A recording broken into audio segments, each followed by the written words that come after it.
So in this episode, we will read about combination of resistors or resistances, whatever you say, and its equivalent resistance. So we can combine the resistors in three different methods. What are those? First, A, series. When the resistors are said to be connected in series, resistors or resistances, whatever you say, connected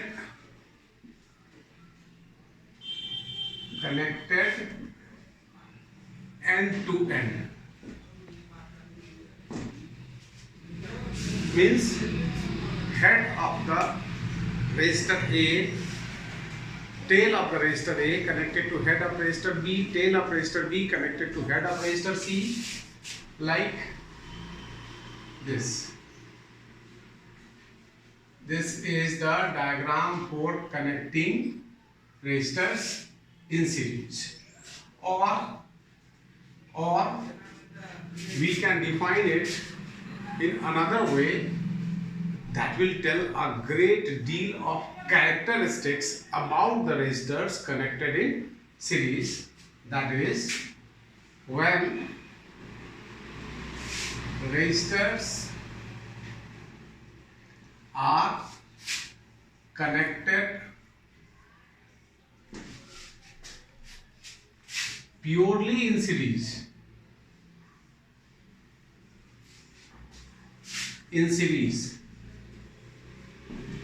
This is very important word over here, purely. Later on I will explain you what do I mean by saying connected purely in series. Potential difference across the resistors are different, but current flowing through each resistor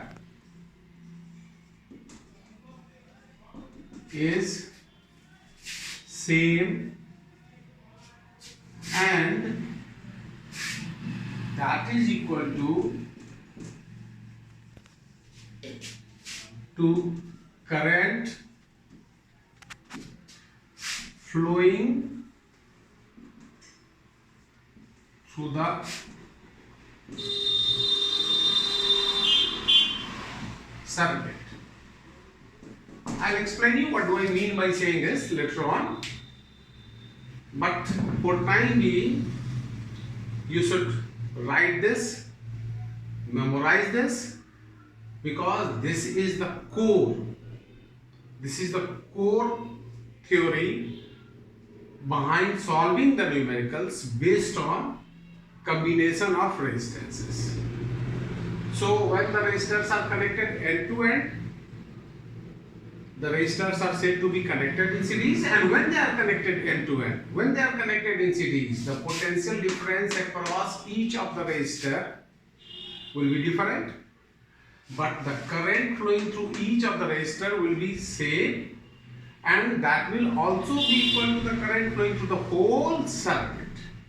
Now, let's know about resistors connected in parallel. So now let's know about when the resistors are connected purely in parallel. So one end of all the resistors are connected at one place, and other ends of the resistors are connected at another place, right? And what is the basic characteristic? That when resistors are connected purely in series, current flowing through different resistors will be different, but the potential difference across each resistor will be same, and that will be equal to the potential difference of the whole circuit.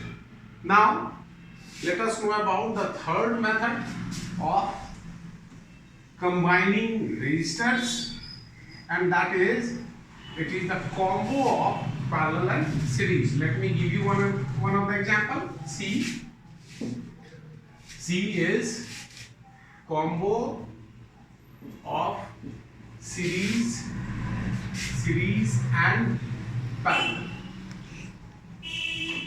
Let me give you one of the examples. Like you see, this is one of the resistor. You see, like you find over here, this is suppose R1, this is R2, this is R3.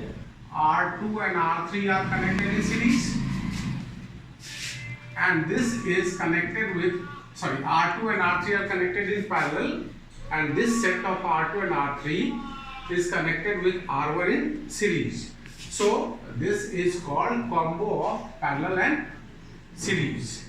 Now let's try to calculate, let's try to know the method how to calculate the equivalent resistance, the resultant resistance of the resistors connected in series and parallel.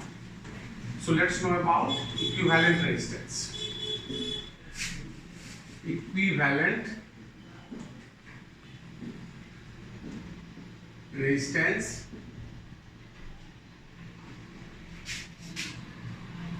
when connected in series.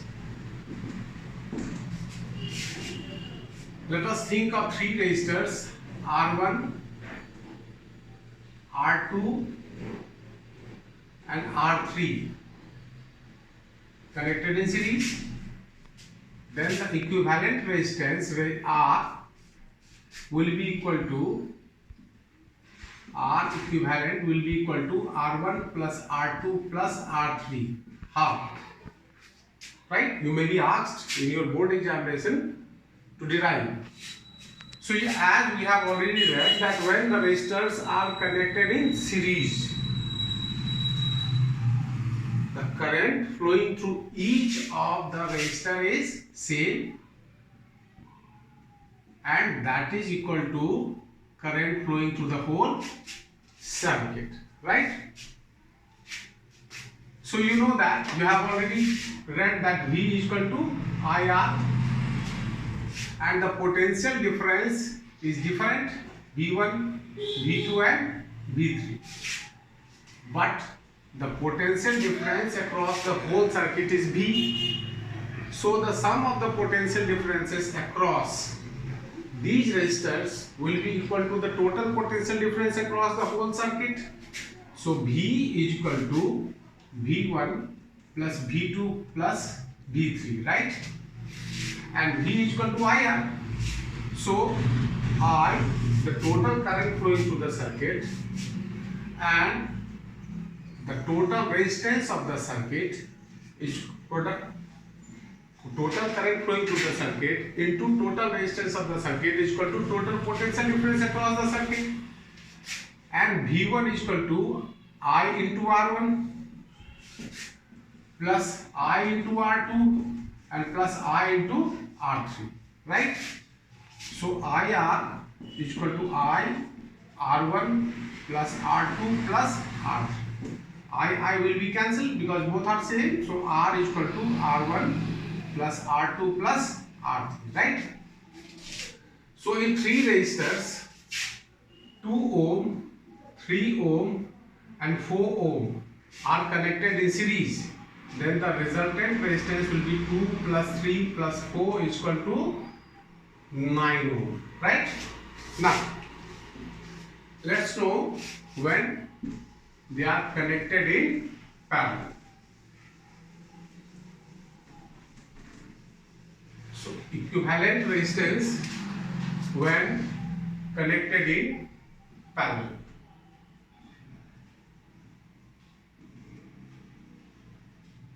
Resistors connected in parallel. So let us think of again three resistors, R1, R2 and R3. Let us think of three resistors, they are connected in parallel. So as we have already read, and let us think that the potential difference across the whole circuit is, suppose, V. Potential difference across the whole circuit is V, and the current flowing through the whole circuit is I. So we know that current flowing through different resistors will be different, but the potential difference will be same. Potential difference will be same, and that will be equal to the potential difference across the whole circuit. Now you know that I is equal to I1 plus I2 plus I3. भाई 5 ampere current यहाँ से flow कर रही थी. Now there are 3 paths, 1 2 3 अलग अलग रास्ते हैं. तो वही 5 एम्पियर तीनों में बटेंगे. किसी में 2, किसी में 1, फिर किसी में 2, या किसी में 3, फिर 1, फिर 1, whatsoever. But the sum of the current flowing through all three resistors must be equal to the current flowing through the whole circuit. So I is equal to I1 plus I2 plus I3. Now you know that I is equal to V by R. So if the total potential of the circuit is V and the total resistance is R, then total current is equal to total V by total R is equal to V by R1 plus V by R2 and plus V by R3, because I1 is equal to V by R1, I2 is equal to V by R2 and I3 is equal to V by R3. So V by R is equal to V 1 by R1 plus 1 by R2 plus 1 by R3. So 1 by R is equal to 1 by R1 plus 1 by R2 and plus 1 by R3, and if there were more resistors, then plus 1 by R4 and 1 by R5. Right? Now, how can you define it in words? The reciprocal of the resultant resistance when connected in parallel, the reciprocal of the resultant resistance is sum of the reciprocal of individual resistances. And when resistors are connected in series purely, then the equivalent resistance is equal to sum of resistances of individual resistors. And when they are connected in parallel, then reciprocal of equivalent resistance is equal to the sum of reciprocals of individual resistances. Okay, and now we will solve few numericals based on these equivalent resistance in the next episode. Thank you.